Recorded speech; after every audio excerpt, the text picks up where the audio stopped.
Picture this. A single wooden ship, barely 100 feet long, appears on the horizon of an Asian port.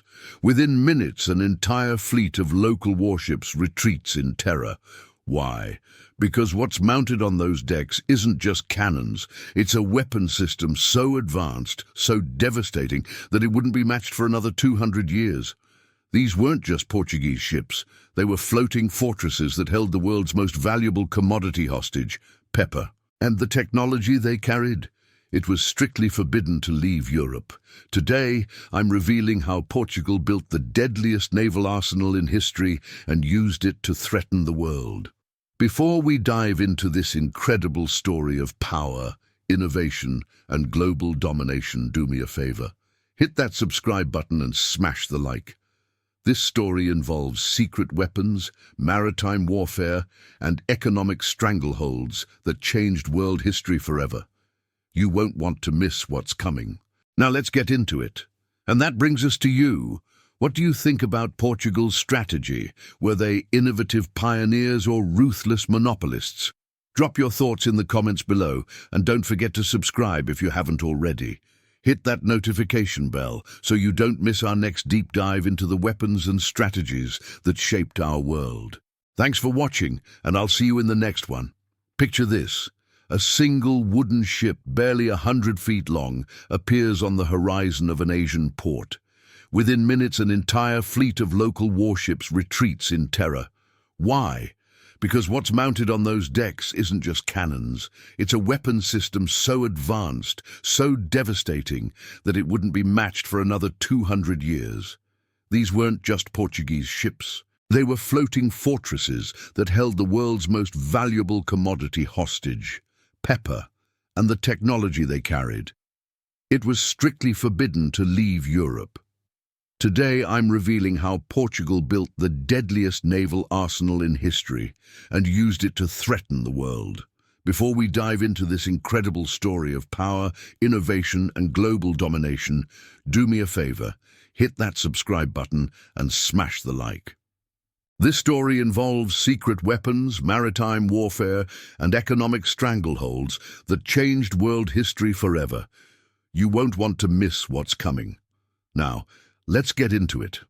Let me start by explaining what was really at stake here. We're talking about the early 1500s, and I need you to understand something crucial. Pepper wasn't just a seasoning. It was liquid gold. It was currency. It was power incarnate. In Europe, a pound of pepper was worth more than a pound of silver. Think about that for a second. A simple spice that we casually grind over our pasta today was once more valuable than precious metals. Why? Because pepper did something miraculous in an age before refrigeration. It preserved meat, masked the taste of spoiling food, and was believed to have medicinal properties that could cure everything from indigestion to the plague. But here's the kicker. Pepper only grew in very specific regions of Asia. The Malabar coast of India, the Indonesian archipelago, certain parts of Southeast Asia. That's it. And for centuries, this trade was controlled by a complex network of Arab, Indian, and Venetian merchants who marked up prices at every single checkpoint along the route. By the time pepper reached European markets, it had passed through dozens of middlemen. Each one took their cut. Each one added their profit margin. The result? Europeans were paying absolutely insane prices for something that was relatively cheap at its source. Now, imagine you're a Portuguese king in the late 1400s. Your kingdom is small, sitting on the edge of Europe, relatively poor compared to the great powers of France, Spain, or the Holy Roman Empire. But you're also sitting on the Atlantic Ocean, and you've got some of the best sailors in the world. You start thinking, what if we could cut out all those middlemen? What if we could sail directly to the source? This wasn't just about making money, though the profits were astronomical. This was about geopolitical power. Whoever controlled the spice trade controlled international commerce. They controlled diplomatic relations. They controlled the flow of wealth between continents. The spice trade was the oil industry of the medieval world, and Portugal was about to execute the most audacious, hostile takeover in human history. But here's what most history books don't tell you. The Portuguese couldn't have done this with better navigation alone. They couldn't have done it with just brave sailors and better ships. They did it with superior firepower, devastating, overwhelming, technologically advanced firepower that their enemies simply couldn't match. The Portuguese looked at the spice trade and realized something that would define the next 2 centuries of global history. Whoever controlled the sea lanes with superior weapons would control the world's economy. And they were about to introduce weapons to naval warfare that would make every existing war fleet in Asia obsolete overnight. Now, let me tell you about the weapon that changed naval warfare forever. The bronze naval cannon, specifically designed and cast for ocean-going vessels. Before the Portuguese perfected this technology, naval warfare was essentially land warfare on floating platforms. Ships would pull alongside each other, soldiers would board, and they'd fight hand-to-hand with swords, pikes, and bows. It was brutal, bloody, and most importantly, it required getting close to your enemy. The Portuguese changed this paradigm completely. They developed bronze cannons that could be reliably fired from ships in rough seas across significant distances with devastating accuracy. This wasn't just an incremental improvement. This was a revolution in military technology. Let me break down what made these cannons so special. First, the metallurgy. Bronze, an alloy of copper and tin, was perfect for cannons. It was strong enough to contain the explosive force of gunpowder, it didn't corrode in the salty ocean environment, and it could be cast into precise forms that ensured consistent performance. Portuguese foundries had mastered the art of creating cannons with thick breech sections that could withstand repeated firing and thinner barrel sections that kept the weight manageable on a ship. Second, the design. These weren't just scaled-down versions of land cannons. They were specifically engineered for maritime use. They had shorter barrels for easier handling in confined spaces. They were mounted on specialized carriages that absorbed recoil, and they featured touch holes positioned for quick reloading. The Portuguese developed what we'd now call a systems approach to naval artillery. But here's what made them truly revolutionary. The Portuguese mounted these cannons on gun decks below the main deck of their ships. This seems like a small detail, but it was genius. By placing heavy cannons low in the ship, they lowered the center of gravity, making the vessels more stable in rough seas. They also protected the cannons and gun crews from enemy fire.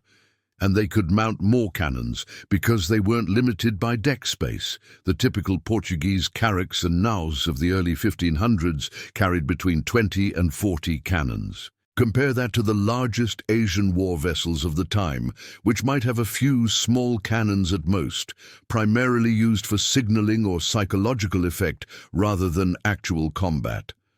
The Portuguese weren't bringing knives to a gunfight. They were bringing machine guns to a sword fight, and the ammunition. The Portuguese used standardized iron cannonballs. This is important because standardization meant they could carry more ammunition in less space, reload faster, and train gun crews more effectively. Asian fleets, if they used cannons at all, often used stone shot, which was inconsistent in size and effectiveness. But the real genius was in how they used these weapons. The Portuguese developed tactics that exploited their artillery advantage to the maximum. They would approach enemy fleets from windward positions, using their superior sailing capabilities. Then, instead of closing for traditional boarding actions, they would stand off at a distance where their cannons were effective, but where enemy arrows, javelins, and small arms were useless.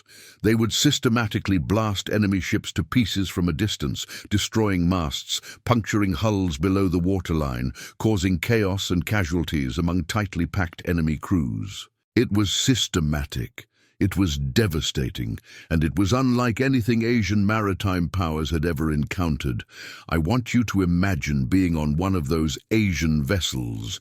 You've trained for naval combat your entire life. You're expert at maneuvering your ship, at boarding actions, at close quarters combat. You've got hundreds of skilled warriors on your vessel. And then this foreign ship appears, maintains a distance of several hundred yards, and starts methodically destroying your fleet with thunder and iron. You can't reach them. You can't fight back effectively. All you can do is watch as your ships are torn apart. This wasn't just military superiority. This was technological dominance so complete that it redefined what was possible in naval warfare. And the Portuguese knew it. They knew they had a weapon that gave them power, far beyond their actual numbers or the size of their nation. But cannons alone don't win maritime empires. You need ships that can carry those cannons across oceans, survive in combat, and return home, loaded with valuable cargo. The Portuguese developed exactly that. The carrack, or nau, as they called it, floating fortresses that were engineering marvels of their age.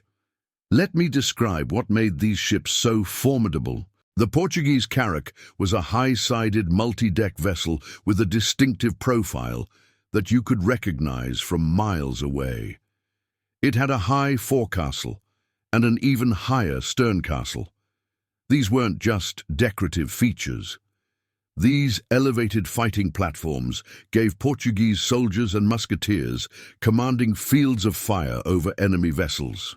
Try boarding a Portuguese carrack and you'd be climbing up the side of what was essentially a wooden cliff, while soldiers above poured down arrows, bullets, and burning pitch on your head. The hull construction was revolutionary.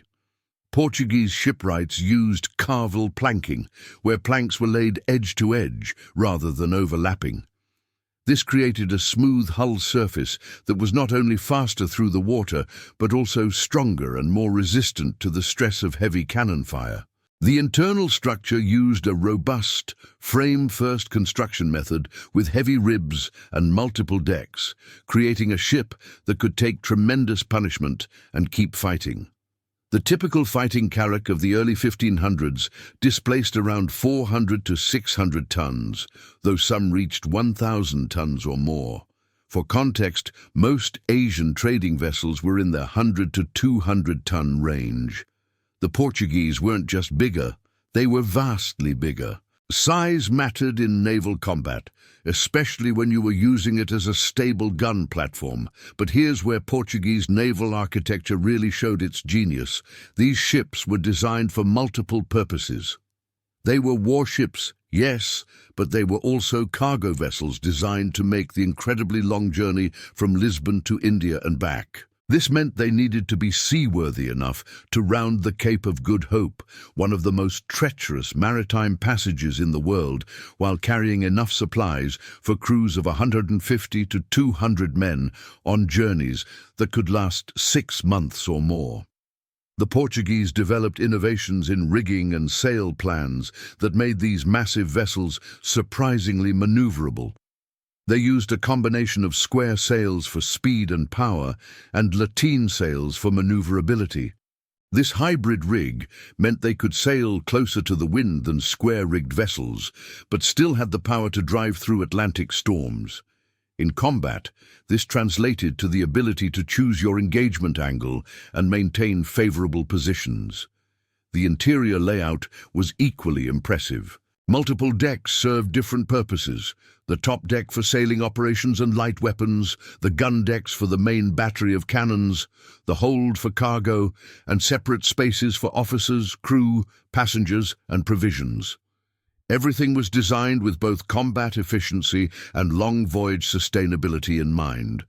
Portuguese ships also featured reinforced areas around the waterline, the most vulnerable part of any ship in naval combat. They used thicker planking and sometimes even multiple layers of hull in these critical areas. This made them remarkably resistant to the ramming tactics that were common in Mediterranean and Asian naval warfare. And let's talk about the sheer intimidation factor.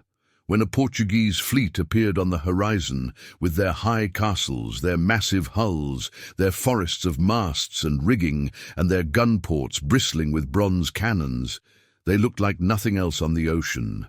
They looked like floating cities, like castles that could move. Asian rulers, who had never seen European ships before, literally didn't have a frame of reference for what they were looking at. Portuguese commanders understood psychological warfare.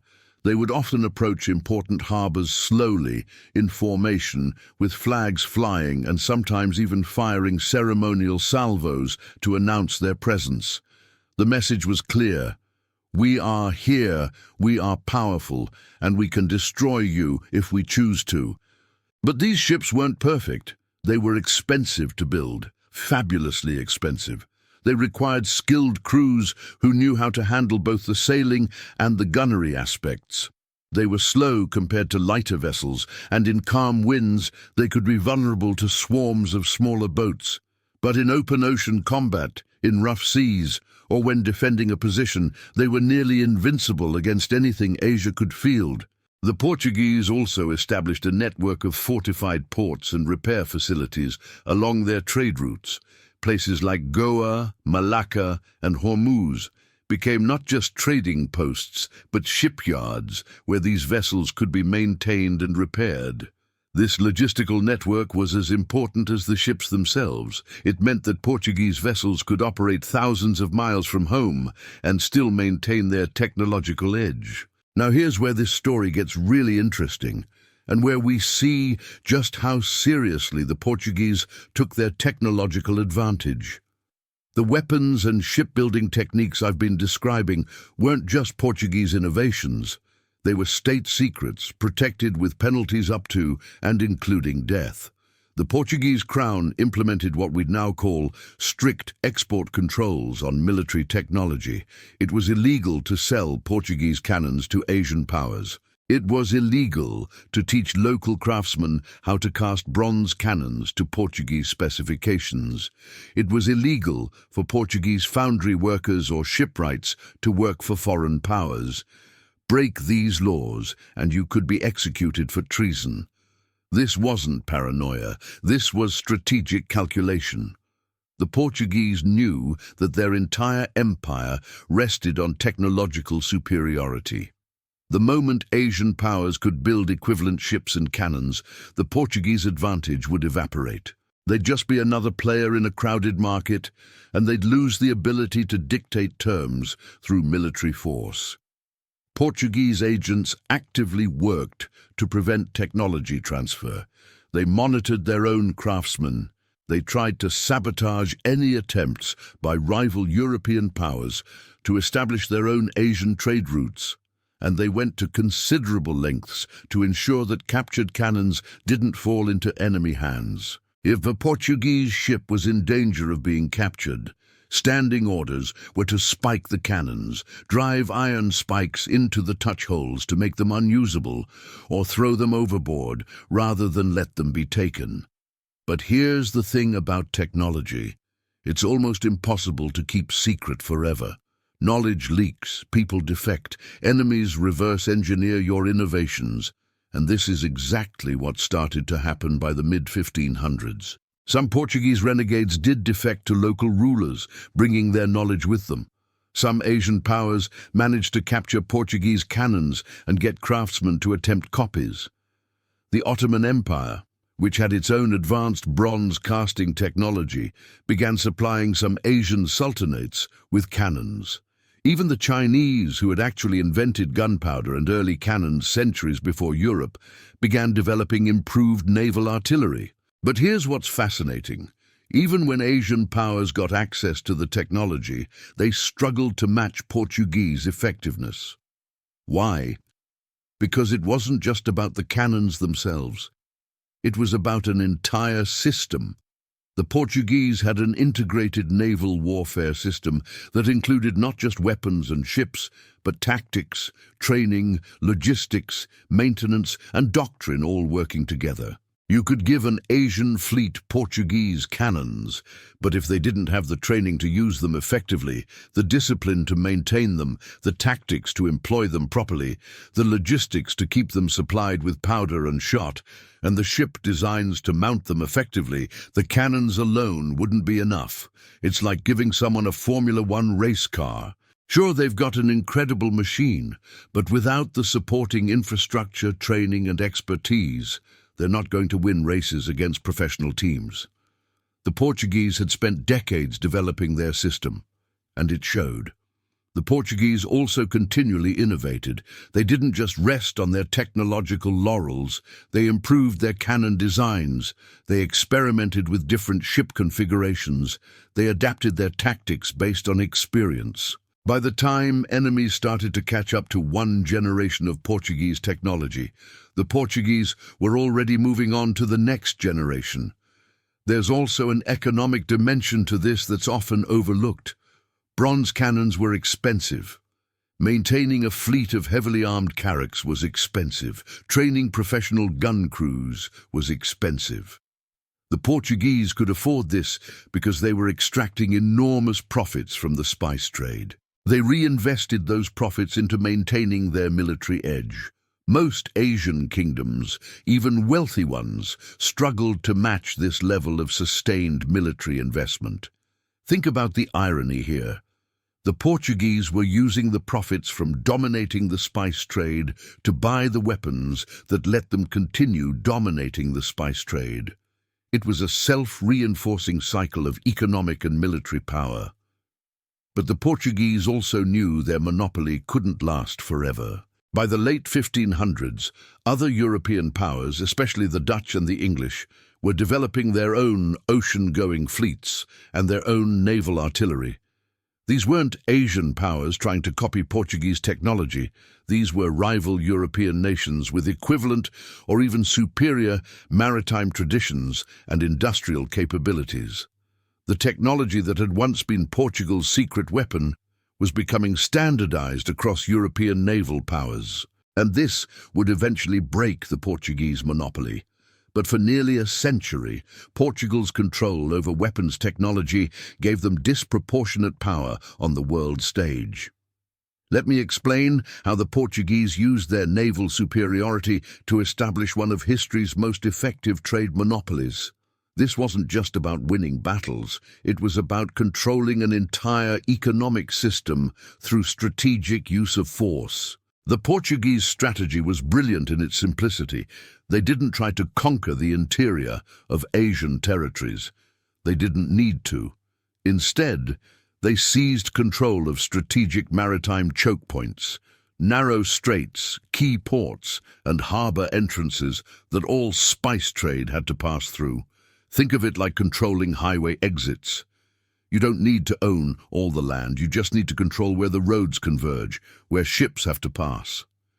And at each of these points, the Portuguese built fortified positions and stationed their armed fleets. The most important of these choke points was Malacca, captured in 1511. This was the Singapore of its age, a narrow strait where maritime trade between the Indian Ocean and the South China Sea had to pass. Whoever controlled Malacca controlled access to the spices of the Indonesian archipelago. The Portuguese took it with a relatively small force, fewer than 20 ships and around 800 Portuguese soldiers, but armed with their superior cannons and tactics, they overcame a much larger defending force. Once they controlled Malacca, the Portuguese could enforce what was essentially a protection racket on the spice trade. Asian merchants were required to obtain Portuguese cartazes, essentially licenses to trade. Without these documents, ships would be attacked and captured. With them, ships paid fees but could trade relatively freely. This cartaz system was enforced by Portuguese patrol fleets that cruised the main shipping lanes. Any vessel encountered without proper documentation would be seized, its cargo confiscated, sometimes the entire ship and crew sold into slavery. It was brutal, but from the Portuguese perspective, it was effective governance of their maritime empire. The Portuguese also established a network of fortified trading posts stretching from East Africa to Japan. Places like Hormuz controlled access to the Persian Gulf. Goa became the capital of Portuguese India. Diu controlled the approaches to the northwest coast of India. Each of these positions was fortified with stone walls, defended by cannons, and garrisoned by Portuguese soldiers. These weren't just trading posts. They were military bases from which Portuguese fleets could project power.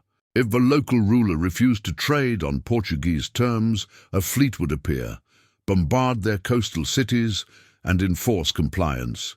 If rival merchants tried to bypass Portuguese control, patrol ships would hunt them down. The economic impact was staggering. Pepper that cost a ducat per £100 at source in India would sell for 30 to 40 ducats per £100 in Lisbon. Even after accounting for the enormous costs of maintaining fleets, garrisons, and trading infrastructure across half the world, the profit margins were extraordinary. Portuguese royal revenues from the spice trade in the early 1500s were massive.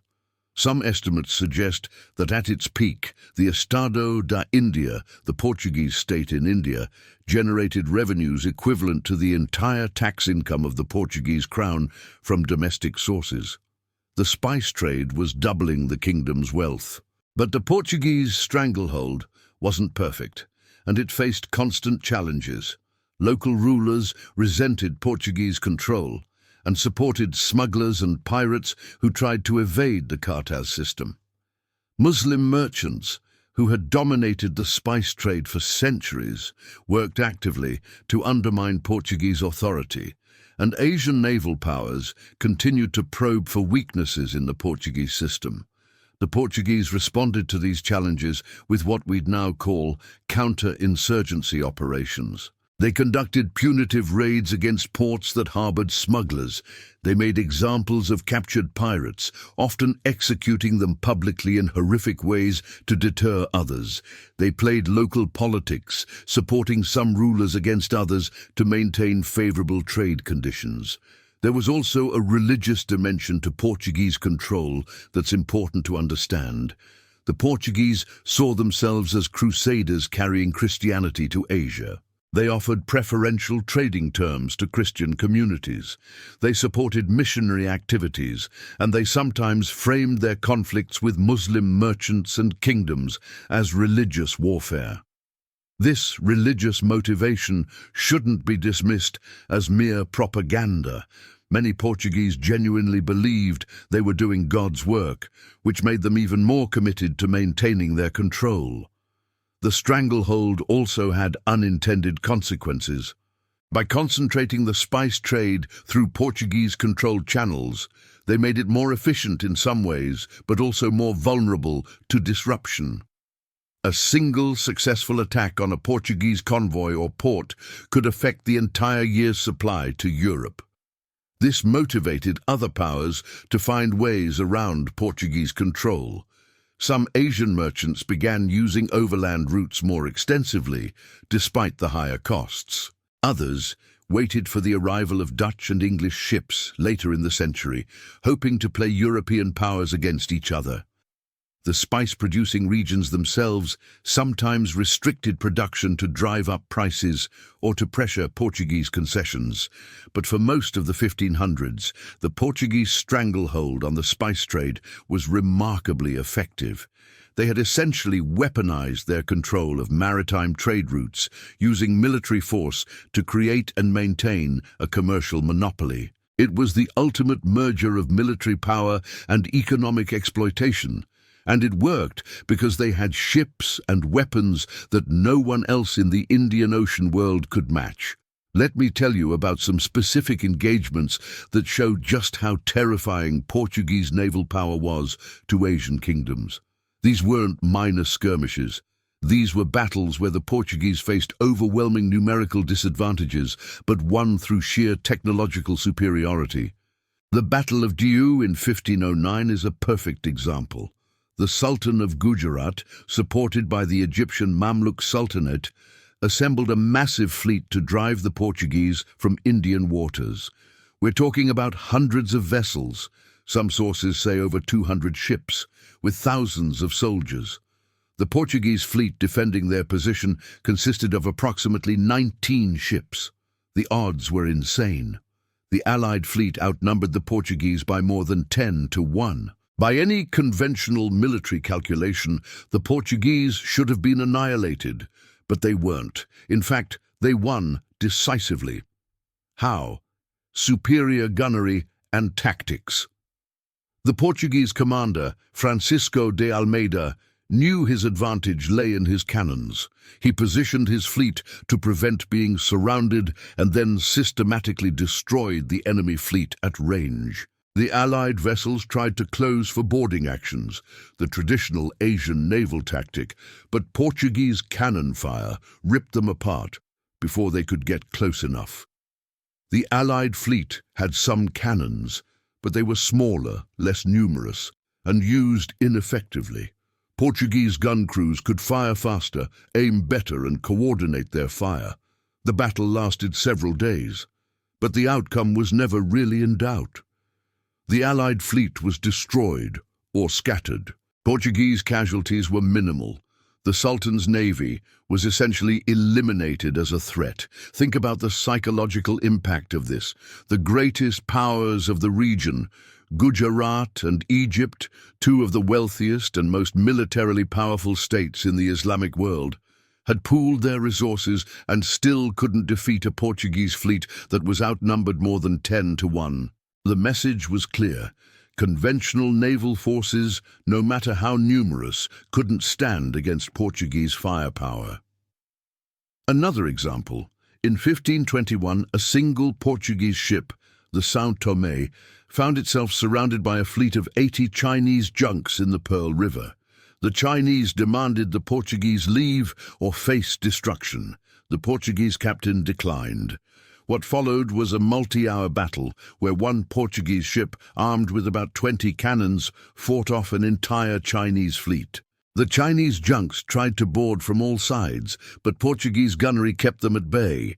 When Chinese ships did manage to close, Portuguese soldiers with firearms and superior close combat weapons drove them back. Eventually, the Chinese fleet withdrew, having suffered heavy casualties while barely damaging the Portuguese vessel. 1 ship versus 80. Let that sink in. The technological disparity was so enormous that numerical superiority became almost irrelevant. Or consider the Portuguese defense of Malacca in 1513. A Javanese fleet of over 100 vessels attacked the Portuguese-held city, attempting to retake this crucial trading center. The Portuguese garrison numbered maybe 200 Portuguese soldiers plus local allies. They were surrounded on all sides and vastly outnumbered, but the Portuguese had built stone fortifications armed with cannons. They had their ships in the harbor, also armed with cannons. When the Javanese fleet approached, Portuguese gunners systematically destroyed vessel after vessel. The Javanese forces that made it to shore were met with firearms and disciplined European pike formations. After weeks of fighting, the Javanese forces withdrew, having accomplished nothing but heavy losses. These weren't flukes. This pattern repeated across the Indian Ocean world throughout the 1500s. Portuguese fleets would encounter enemy forces that outnumbered them by factors of 5, 10, sometimes 20 to 1, and the Portuguese would win. Not through superior tactics, not through better seamanship necessarily, but through devastating firepower that enemy forces simply couldn't match. The weapons themselves became objects of terror. Asian sailors told stories about Portuguese cannons that could sink ships with a single shot, about the thunder of Portuguese broadsides that could be heard for miles, about the clouds of smoke that obscured entire fleets. Some of this was exaggeration, but the underlying fear was real. Portuguese soldiers contributed to this fear through psychological warfare.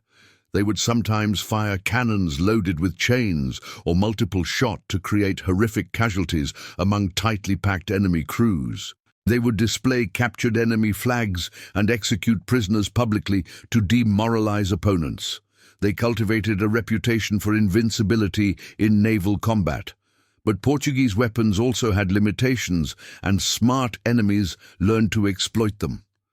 Cannons of this era took time to reload, maybe 3 to 4 minutes for a trained crew. Enemy vessels that could close quickly in calm winds using oars could sometimes get inside the effective range of Portuguese guns before being destroyed. Some Asian powers developed fire ships, vessels loaded with combustibles, and sailed into Portuguese fleets to cause chaos. Others used shallow draft vessels that could operate in coastal waters where deep-hulled Portuguese carracks couldn't follow. The Portuguese also struggled against land-based fortifications. Their naval cannons were devastating against ships, but they weren't always effective at reducing stone fortifications on land. Siege warfare in Asia required different tactics and often resulted in bloody, protracted campaigns. Despite these limitations, Portuguese naval weapons represented such an overwhelming advantage that they fundamentally changed the balance of power in the Indian Ocean. Asian kingdoms that had been dominant maritime powers for centuries found themselves suddenly vulnerable. Trade routes that had existed for millennia came under foreign control. The entire geopolitical order of the region was disrupted by Portuguese firepower. And here's the thing, the Asians knew these were just weapons. There was nothing magical about them. Given time and resources, they could be copied or countered. But that process took decades, and in the meantime the Portuguese dominated because they had weapons that terrified empires. So what happened to Portuguese naval dominance? And what lessons can we draw from this remarkable period of military and economic control? The Portuguese monopoly on the spice trade and their naval supremacy in the Indian Ocean lasted roughly from 1500 to 1600, about a century. That's actually a remarkable run for any monopoly, especially one maintained primarily through military force across such vast distances. The decline came from several directions simultaneously. First, other European powers caught up technologically. The Dutch, in particular, developed ships and naval artillery that matched or exceeded Portuguese capabilities. By the 1590s, Dutch fleets were appearing in Asian waters, and they brought the same level of technological sophistication as the Portuguese, but with greater economic resources backing them. The English East India Company followed shortly after, also with equivalent naval technology. Suddenly, the Portuguese were facing competitors who had the same weapons they did, but often in greater numbers and with more robust financial backing. The unique advantage that had made Portuguese dominance possible was disappearing. Second, Asian powers were adapting. By the mid-1500s, various Asian kingdoms had acquired or developed their own improved naval artillery. The Ottomans were supplying cannons to allied Muslim sultanates. Local foundries in places like Gujarat and Aceh were producing increasingly effective bronze cannons. Chinese junks were being armed with better weapons. The technological gap was narrowing. Third, the Portuguese Empire was overextended. They were trying to control trade routes stretching from Brazil to Japan with a relatively small population base. Portugal itself had maybe 1 million inhabitants in the 1500s, and maintaining garrisons, fleets and trading posts across 3 continents was stretching their resources to the breaking point. Fourth, the economics of the spice trade were changing. By the late 1500s, the Portuguese monopoly had driven spice prices so high that it incentivized smuggling and the development of alternative sources. Some spices that had only grown in specific Asian regions were being cultivated elsewhere. The Portuguese were still making enormous profits, but their control was becoming more tenuous. By 1600, the Portuguese Estado da India was in decline. The Dutch had captured many key Portuguese positions.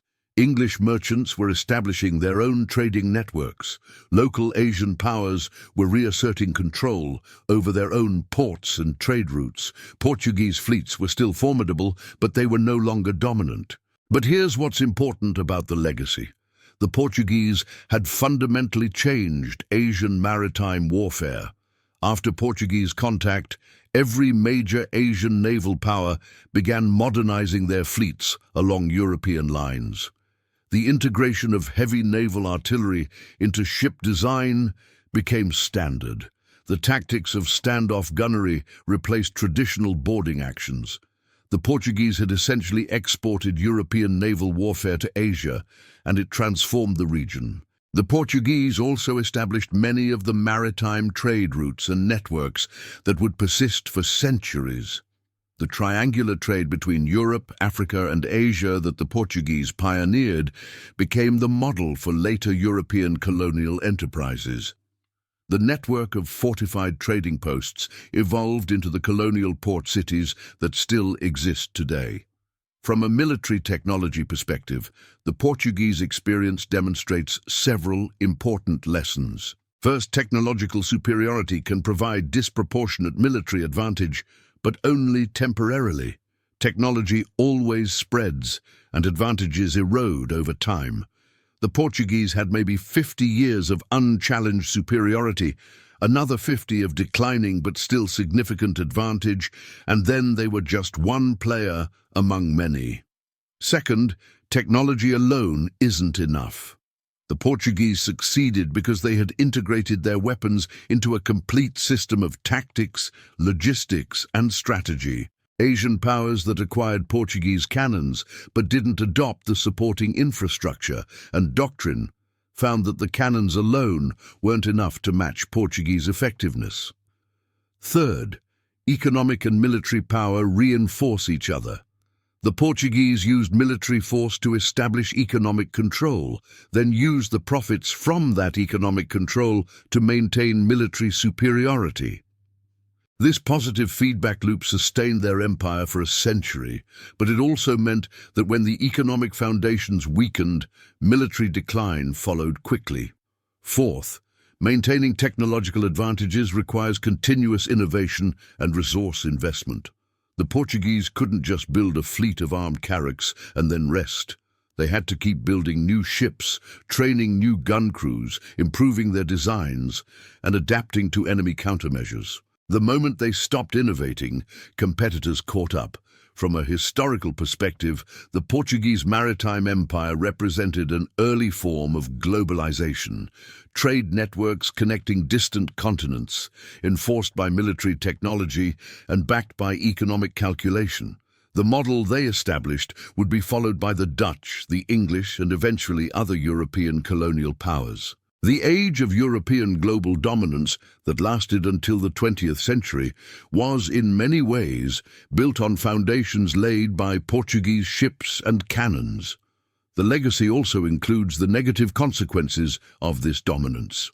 Portuguese control disrupted traditional trading networks that had existed for centuries.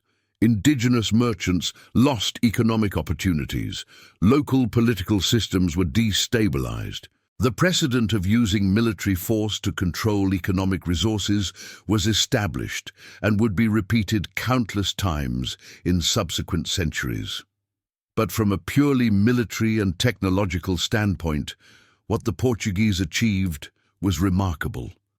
A small kingdom on the edge of Europe managed to project power halfway around the world and maintain that power for decades through superior naval technology and the intelligent use of that technology. They built floating fortresses armed with forbidden weapons and used them to threaten the world, and it worked. And that brings us to you. What do you think about Portugal's strategy? Were they innovative pioneers who opened up global trade and brought technological advancement to the world? Or were they ruthless monopolists who used military superiority to exploit Asian economies and establish colonial control? Maybe the answer is both. History is rarely simple, and the Portuguese maritime empire was both a remarkable achievement in navigation, technology, and logistics, and also a violent imposition of European power on Asian societies. Here's what I want you to think about.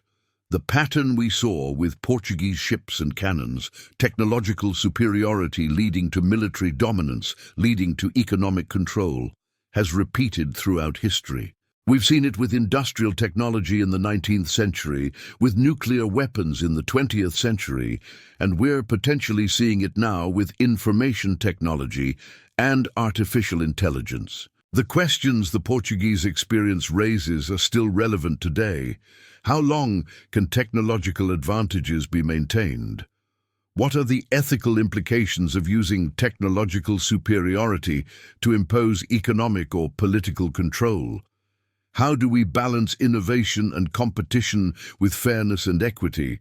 I don't have all the answers to these questions, but I think understanding the Portuguese maritime empire helps us think about them more clearly. We can see, in historical perspective, how technological advantages play out over time, how they create opportunities but also disruptions, how they concentrate power but also eventually spread. Drop your thoughts in the comments below. Do you see parallels between Portuguese naval dominance and modern technological advantages? What do you think would have happened if Asian powers had developed equivalent naval artillery first? Would world history look completely different today? And if you're interested in more content about the weapons, technologies, and strategies that shaped our world, hit that subscribe button and turn on notifications. We've got deep dives coming on everything from Viking naval tactics to the development of air power in World War II, from ancient siege weapons to modern cyber warfare. Thanks so much for watching this exploration of how Portuguese ships armed themselves to threaten the world and dominate the PepperRoute. The combination of bronze cannons, fortified carracks, strategic chokepoint control, and jealously guarded technological secrets created one of history's most effective maritime empires, proving that sometimes the most valuable cargo isn't what you're carrying in your hold, but what you're mounting on your decks. I'll see you in the next one. Until then, keep questioning, keep learning, and keep exploring the incredible true stories that shaped our world.